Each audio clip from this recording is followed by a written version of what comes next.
Çekersen o. Çek. Atma çekersin. Ayak bırak.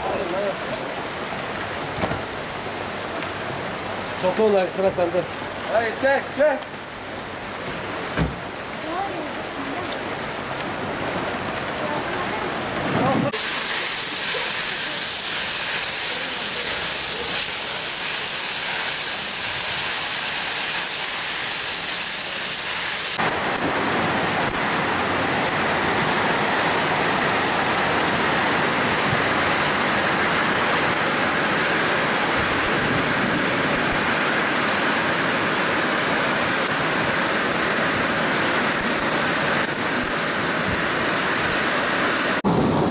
Normalde bugün kadar bayağı bir yağışlı geçti ama ufak toprağa yedire yağıyor ama ilk defa sonra tanat var.